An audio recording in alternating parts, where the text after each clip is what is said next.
So guys, here we go. നമ്മുടെ വാരണാസിയിലെ trip start ചെയ്യാണ്. ഇവിടെ ഇത് സ്റ്റേഷൻ പ്രയാഗ് ജംഗ്ഷനാണ്. പ്രയാഗ് ജംഗ്ഷനിൽ നിന്ന് വാരണാസിയിലേക്കുള്ള ട്രിപ്പ് സ്റ്റാർട്ട് ചെയ്യണമെന്ന് ഡേ 1 ആയിട്ട് കൂട്ടിക്കോ.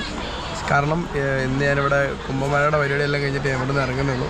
So welcome back to a new video guys. So skip ചെയ്യാണ്ട് കാണുക, അതേ പറയുള്ളൂ. ട്രെയിനിലാണ് 2-3 മണിക്കൂറുണ്ട് ഇവിടുന്ന് ട്രെയിൻ യാത്ര. സോ അവിടെ എത്തിയിട്ട് സീ യു ഗൈസ്. ഞാൻ വിചാരിച്ച പോലെ അല്ല കേട്ടോ. ഞാൻ ട്രെയിൻ ഓടിച്ചവന്മാർ വരെ ഇവിടെ പൊട്ടന്മാരാണ്. അയ്യോ, വാരണാസി എന്ന് പറഞ്ഞിട്ട് കൊണ്ട വിട്ടേക്കുന്നത് അയോധ്യയിൽ.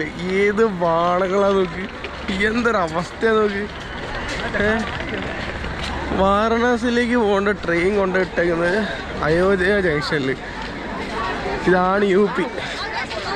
അപ്പോൾ പിന്നെ ഇവരാരും പറഞ്ഞിട്ടും കാര്യമില്ല. എന്ത് മോദിയൊക്കെ ജയിക്കുന്നതിന് എൻ്റെ മക്കളെ. ഗായ്സ്, അഗൈൻ നമുക്ക് വേറൊരു ട്രെയിൻ എടുക്കേണ്ടി വന്നു. അതായത് ഇവിടുന്ന്, അതായത് അയോധ്യ ജംഗ്ഷനിൽ നിന്ന് നേരെ വാരണാസിക്ക് പോകുന്ന ട്രെയിൻ നമ്മൾ വേറെ എടുക്കേണ്ടി വന്നു. അതാണ് നമ്മൾ വന്ന ട്രെയിൻ തിരിച്ചു പോവാണ്. So I am going back guys. So ticket എല്ലാം എടുത്തിട്ടുണ്ട്. ടിക്കറ്റ് പോക്കറിൽ ഇരിപ്പുണ്ട്. നമ്മൾ എസ്കലേറ്ററൊന്നും ഇല്ല, സ്റ്റെപ്പ് വരെ തന്നെ പോകേണ്ടി വരും. നോക്കിയിട്ട് അപ്ഡേറ്റ് ചെയ്യാം കേട്ടോ. ഗായ്സ്, എത്ര പൊട്ടന്മാരാന്ന് പറഞ്ഞാലും മോദി പൈസ മുടക്കിയിട്ട് റെയിൽവേ സ്റ്റേഷൻസ് എല്ലാം പണിതിട്ടുണ്ട് കേട്ടോ. അടിപൊളി റെയിൽവേ സ്റ്റേഷൻ. അതൊക്കെ ഇത് റെയിൽവേ സ്റ്റേഷനാണ് ഗൈസ്. എയർപോർട്ട് മാറി നിൽക്കും. എൻ്റെ മോനെ, നീ കാട്ടിൽ ഞാൻ എവിടെ പ്ലാറ്റ്ഫോം നമ്പർ 2 കൊണ്ടുപിടിക്കാമെന്ന് എനിക്കറിയില്ല. ഭയങ്കര ബ്രില്യൻ്റ് ആയിട്ടാണ് കേട്ടോ ഇത് പണിത് ചെയ്യുന്നത്. പക്ഷേ ട്രെയിൻ ഓടിക്കുന്നവന്മാരെല്ലാവരും പൊട്ടന്മാരാണ്. എൻ്റെ മോനെ, നമ്മളെപ്പോലുള്ള ഹിന്ദി തൊട അറിയാവുന്ന പാവങ്ങൾക്കാണ് കഷ്ടപ്പാട്. ഗായ്സ്, നമ്മുടെ ട്രെയിൻ ഇപ്പോൾ വരും.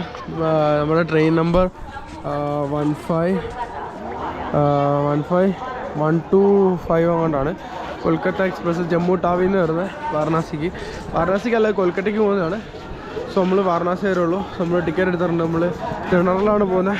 ജനറൽ തിരക്കാണ് ഈ കാണുന്നത്. ആൾക്കാരൊക്കെ കുറവാട്ടോ ഇവിടെ. ലച്ചി എഗെയിൻ ഗായ്സ്, നമുക്ക് പിന്നെ സീറ്റ് കിട്ടിയിരിക്കുകയാണ്. നമ്മൾ സേഫായി ഗൈസ്. മൈ ബാഗ് കഷ്ടപ്പെട്ടു കേട്ടോ.